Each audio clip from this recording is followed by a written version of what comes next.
Selamat pagi kepada Bu Naya dan teman-teman semua. Perkenalkan, saya Roni Anggian Santuna Pitupulu. Saya izin mempresentasikan mengenai hasil analisis saya yang berupa analisis kasus perusahaan Nike. Yang pertama, saya beranjak terhadap pendahuluan dan juga permasalahan umum. Nah, permasalahan umum yang di perusahaan Nike yang saya temukan yaitu terdiri dari dua hal. Yang pertama, pelecehan seksual dan juga diskriminasi gender terhadap perempuan. Nike telah memperhatikan eksekutif tambahan karena bergerak untuk mengatasi budaya tempat kerja yang dirusak oleh pelecehan seksual dan intimidasi. Nah, selanjutnya presentasi saya masuk ke dalam analisis empati menggunakan empati. Nah, dalam empati map sendiri, yaitu dibagi menjadi 6, yaitu who are we empathizing with, what do they need to do, what do they hear, what do they see, what do they say, dan juga what do they do. Dan juga ditambahkan dengan 2, yaitu pain and gain, serta kesimpulan. Yang pertama, saya akan menjelaskan mengenai who are we empathizing with.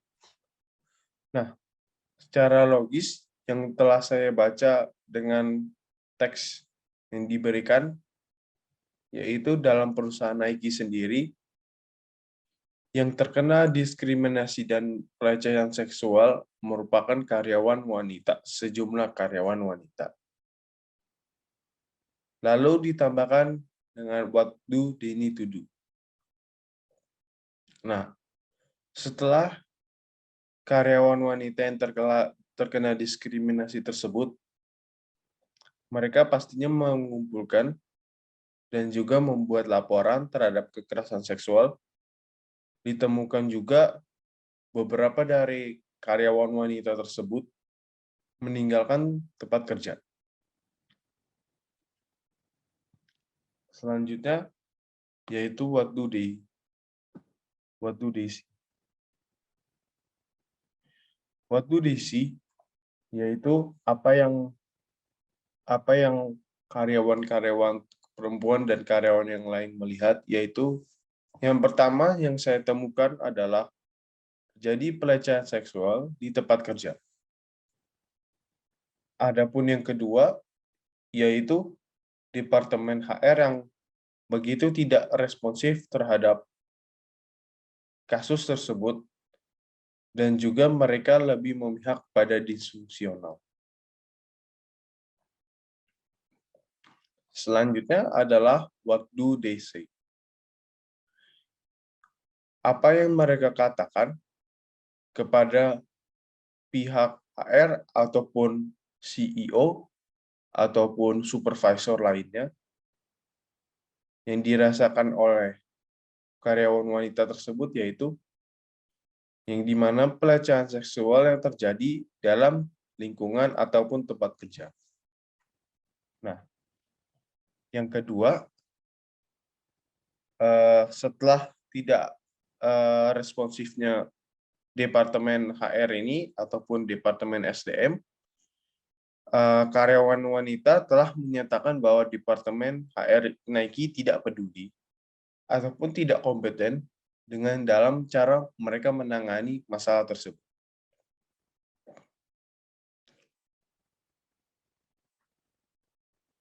Nah, selanjutnya yaitu yang saya temukan dalam what do they hear, apa yang mereka dengar, yaitu yang pertama,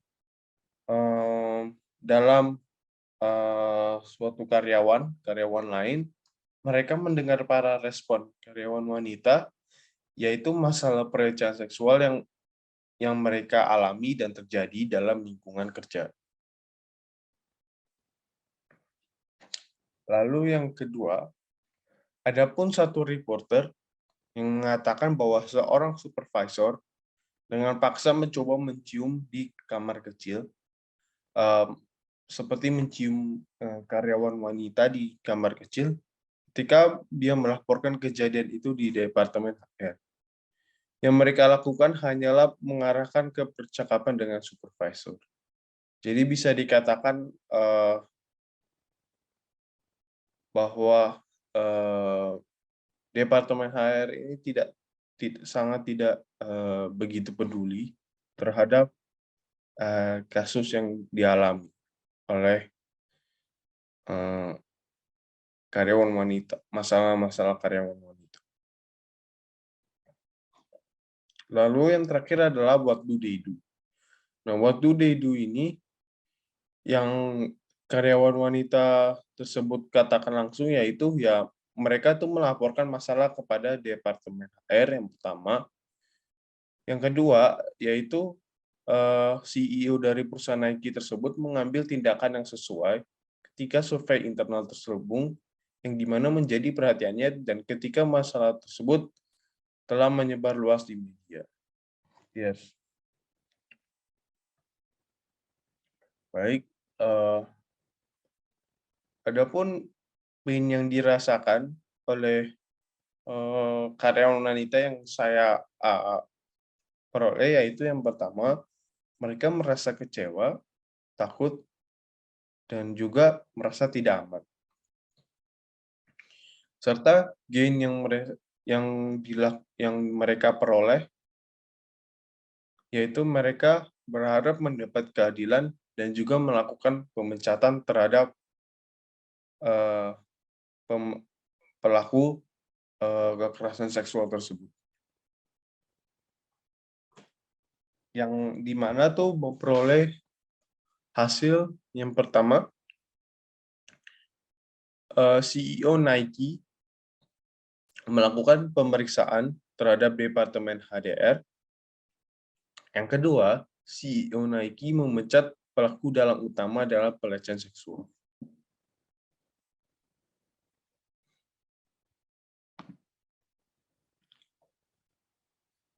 Selanjutnya adalah analisis Fishbone diagram. Nah, dalam analisis Fishbone diagram tersebut terdiri dari 5. Yang pertama saya kelompokkan menjadi communication. Yang kedua adalah manajemen. Yang ketiga adalah people. Yang keempat adalah culture. Yang kelima adalah sistem.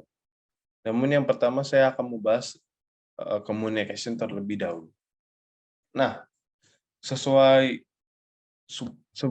judulnya, communication yang berarti komunikasi. Nah, yang saya temukan dalam komunikasi dalam kasus perusahaan Nike tersebut, yaitu komunikasi yang terjadi pada Departemen HDR yang kurang efektif, yang dimana nih tidak menghasilkan resolusi sama sekali. Yang kedua, tidak responsif jawaban dari CEO Nike. Jadi keduanya Departemen HR dan CEO Nike itu tidak terlalu peduli, tidak memberikan jawaban yang cukup bisa memberikan hasil yang terbaik untuk menyelesaikan masalah tersebut. Lalu selanjutnya beralih kepada manajemen. Adapun yang saya peroleh, yang pertama, manajemen HR tidak memberikan layanan responsif. Yang kedua, tidak adanya respon dari CEO itu sendiri. Hampir sama. Selanjutnya yang beralih kepada people, orang yang ada dalam kasus tersebut. Yang pertama, orang tersebut, pelaku seksual tersebut tidak mempunyai kesadaran perilaku mengenai kekerasan seksual. Yang kedua, beberapa staf yang saya temukan dari teks kasus tersebut, saya menemukan bahwa beberapa staf ini telah mengundurkan diri sejak kasus tersebut. Selanjutnya yaitu culture, yang dimana yang pertama budaya tersebut, yang pertama budaya patriarki terhadap pelecehan seksual, yang kedua adanya tradisi kekerasan seksual. Jadi budaya ini belum hapus dari perusahaan Nike tersebut. Yang terakhir yaitu sistem, yang sistem terdiri dari pertama kurang ketatnya aturan mengenai kekerasan seksual. Yang kedua adalah kurangnya edukasi mengenai kekerasan seksual, yang dimana sebenarnya ini tuh juga berhubungan dengan budaya yang saya jelaskan tersebut, yang dimana sudah dari turun-temurun tradisi ini terus dilakukan oleh perusahaan Nike sampai akhirnya sudah trending dan bisa diselesaikan dengan baik.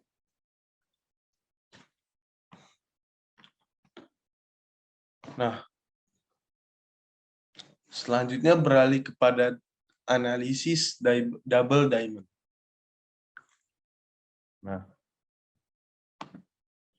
Nah, dalam double diamond sendiri terdiri dari 4. Yang pertama yaitu discover, yang kedua yaitu define, yang ketiga yaitu develop, yang keempat yaitu deliver. Nah, yang pertama kita akan beralih kepada discover terlebih dahulu. Nah, sesuai judulnya discover,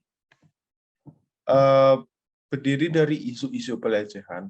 Nah, isu-isu pelecehan seksual dan diskriminasi gender ini dalam perusahaan Nike tersebut tampaknya sangat diperparah oleh Departemen HR Nike, yang dimana mereka tidak responsif, tidak kompeten, dan juga bermasalah.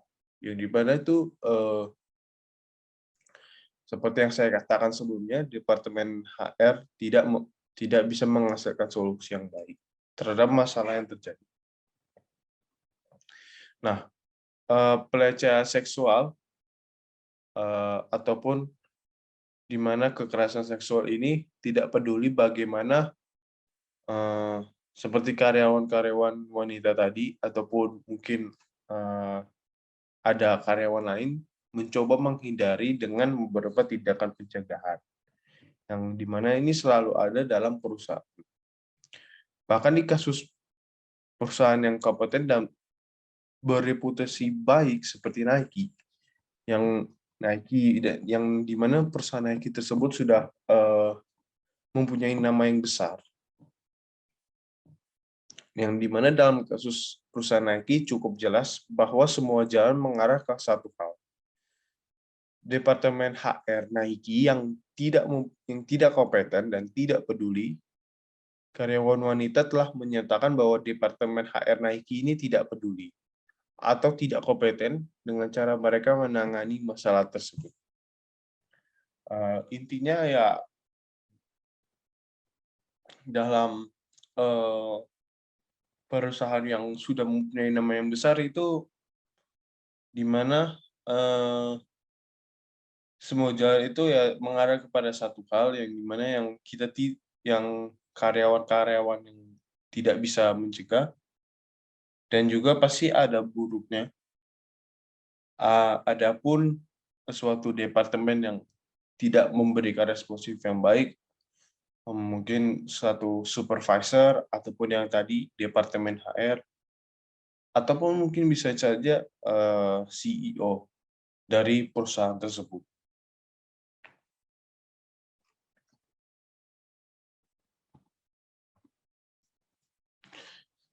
Yang kedua yaitu masuk ke dalam define. Nah, define yang saya peroleh yaitu dalam kelompok-kelompok pelaku harassment ini dan para eksekutif yang disebutkan dalam laporan survei internal merupakan masalah yang harus segera ditangani.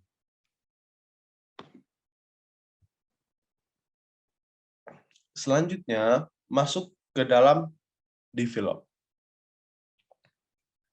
Nah, dalam singkatnya develop, yaitu yang pertama, yang saya catat, yaitu dalam employer mungkin memiliki kebijakan dan prosedur pelecehan seksual khusus mereka sendiri, ataupun kebijakan intimidasi dan pelecehan untuk mengenangani keluhan pelecehan seksual. Jika demikian, staf wanita dalam perusahaan Nike harus mengikuti kebijakan dan prosedur tersebut untuk mengajukan keluhannya. Nah, kebijakan tersebut harus memberitahu kepada siapa harus mengirimkan keluhan, misalnya seseorang di tempat kerja dengan pelatihan spesialis, misalnya saja jika staf wanita tersebut adalah anggota serikat pekerja, dalam staf wanita tersebut harus juga memberitahu perwakilan serikat pekerja mereka setempat, dan mereka mungkin akan mendukung dalam mengajukan keluhan. Nah, yang perlu digarisbawahi, yaitu jika karyawan wanita telah mengajukan keluhan lama setelah insiden ini terjadi, yang dimana employer atau majikan harus tetap menanggapi dengan serius.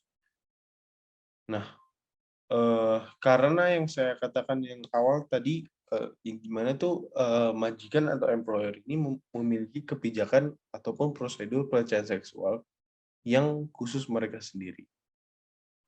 Nah, di mana yang berupa bisa kebijakan intimidasi dan pelecehan untuk menangani keluhan pelecehan seksual tersebut.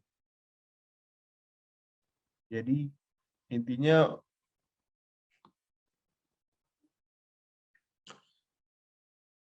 selanjutnya yaitu deliver. Yang saya garis bawahi dan yang saya catat tentang deliver tersebut, yang pertama adalah meningkatkan inklusivitas. Nah, meningkatkan inklusivitas gender dalam perekrutan Departemen HR dan dalam proses posisi kepemimpinan pada umumnya, ini akan memungkinkan budaya Departemen HR ini berubah. Karena wanita dapat berhubungan dengan masalah wanita lain, ini lebih dalam dibanding karyawan pria. Nah, yang kedua, menemukan atasan yang mungkin memiliki hubungan ilegal dengan Nike, Departemen HR, dan memberikan sanksi pecat mereka. Yang mengapa? Hal ini tuh menjelaskan mengapa Departemen HR Nike tidak memberikan hukuman apapun kepada mereka, karena tuh mereka takut bahwa mereka akan mengundurkan diri atau dikurangi promosi, ataupun dikeluarkan ketika mereka menghukum orang yang dilindungi dan atau pejabat yang lebih tinggi. Jadi ya itu dia alasan perusahaan Departemen HR dalam perusahaan Nike tersebut tidak memberikan sanksi yang dalam pelecehan seksual yang terjadi terhadap pelaku kekerasan seksual tersebut. Mereka takut akan resiko yang diperoleh oleh perusahaan tersebut, oleh departemen tersebut.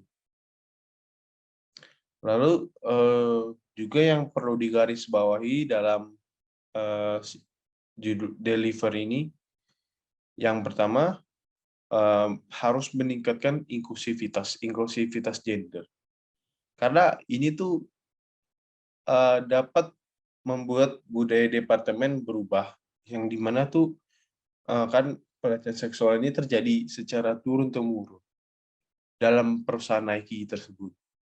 Dan ini tuh inklusivitas ini dapat memungkinkan budaya departemen tuh lebih berubah Karena ya di mana tuh wanita dapat berhubungan dengan masalah wanita lain yang lebih dalam dibanding pria.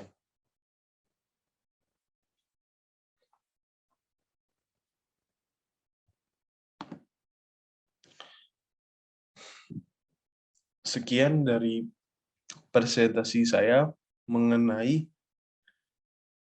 analisis perusahaan Nike menggunakan yang pertama tadi, menggunakan empathy map, fishbone diagram, dan juga double diamond. Mohon maaf kepada Ibu jika saya terjadi kesalahan ataupun kekurangan lainnya. Terima